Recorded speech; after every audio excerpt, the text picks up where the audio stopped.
In 1969, Bell Labs pulled the plug on a project called Multics. AT&T had spent 3 years and millions of dollars on it alongside MIT and General Electric, aiming to build a computer system that hundreds of people could use at once, safely and reliably. The software kept slipping deadlines, and the code kept growing more tangled. Bell Labs management decided the return wasn't worth the cost anymore and walked away. Overnight, the researchers who had built their daily work around that Multics machine lost their computer. Ken Thompson wasn't ready to let it go.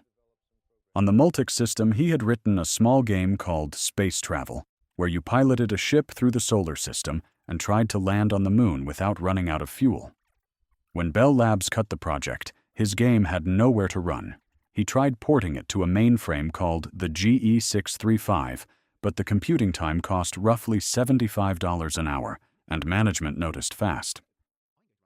So Thompson went looking through the building and found a machine gathering dust in a storage room, a PDP-7, already considered outdated by 1969 standards, with no operating system installed at all. That summer, Thompson's wife and son left for a month to visit family in California. Alone in the house, he used the free time to write an entire operating system from nothing. He gave himself 1 week for the file system, 1 week for the process manager that runs multiple programs at once, 1 week for a text editor, and 1 week for an assembler to turn code into instructions the PDP-7 could execute.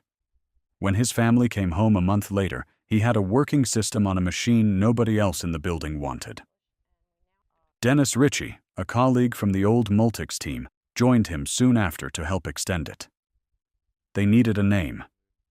Multics stood for Multiplexed Information and Computing Service, built to serve hundreds of users simultaneously.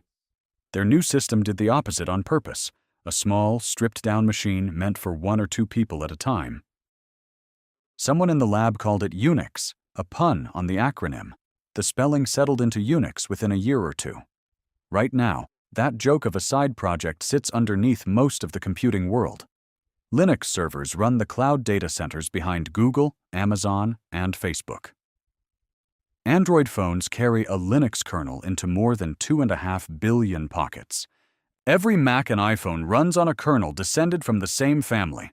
We'll get to exactly how a rewrite born on a scavenged machine reached that scale. First comes the problem that nearly killed it in its first few years. Unix ran entirely in PDP-7 assembly language, instructions written for that one specific processor and no other. In 1970, Bell Labs bought a PDP-11, faster, and built on completely different internal architecture, and the whole operating system had to be rewritten by hand line by line to run on it. Ritchie had already seen where this was headed.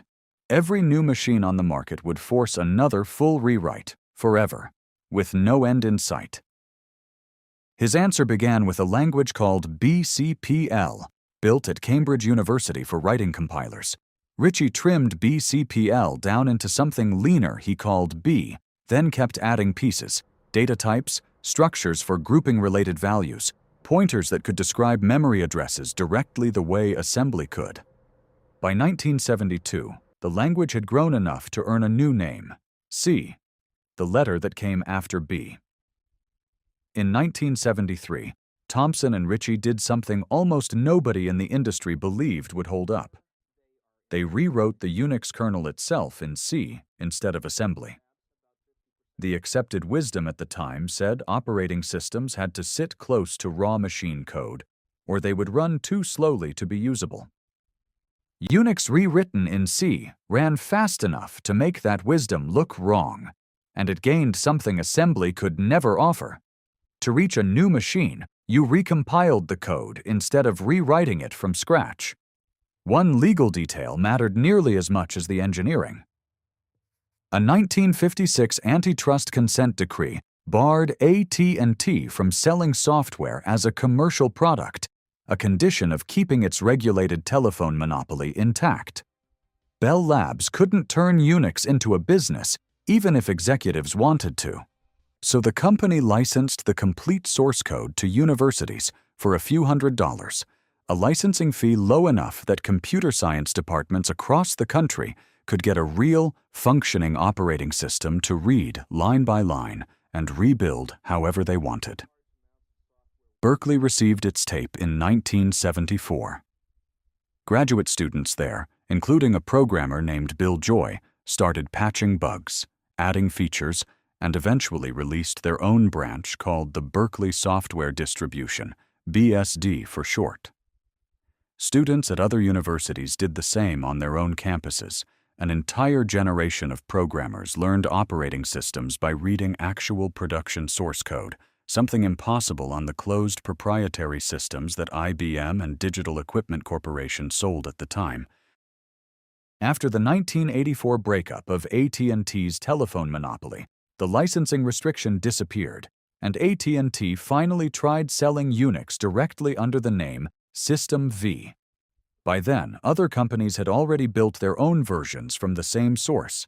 Sun Microsystems shipped Sun OS, Hewlett-Packard shipped HPUX, IBM shipped AIX.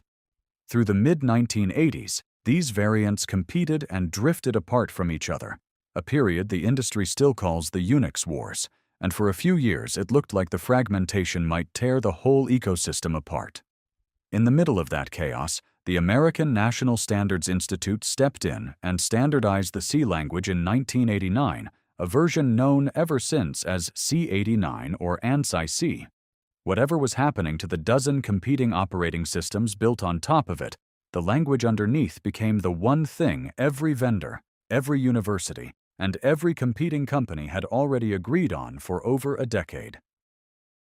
In 1991, a computer science student in Helsinki named Linus Torvalds grew frustrated with the restrictive licensing on Multics, a small Unix clone built for teaching operating system design. He wrote his own kernel in C and gave it away for free, calling it Linux, designed for the ordinary PCs students actually owned instead of the expensive workstations Unix usually ran on. 3 decades later, Linux runs the majority of the world's public web servers and sits inside nearly every Android phone sold anywhere on the planet.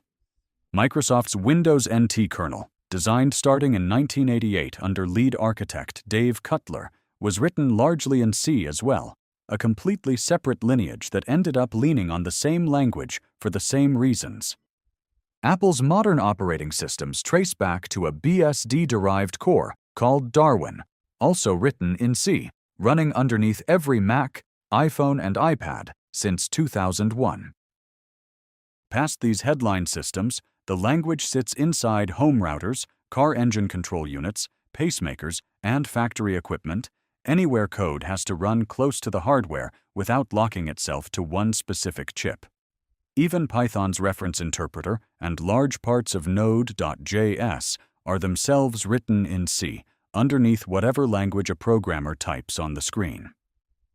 By the TIOB index, a widely used measure of programming language popularity, C has finished in the top 2 languages in the world nearly every year since tracking began in 2001, even as newer languages came and went around it.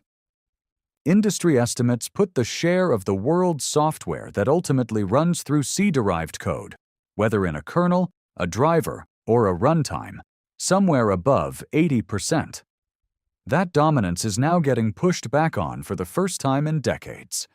C gives programmers direct control over memory, the same feature that made it fast enough to replace assembly in 1973, but that control also makes it easy to introduce bugs that let attackers read or overwrite memory they shouldn't touch.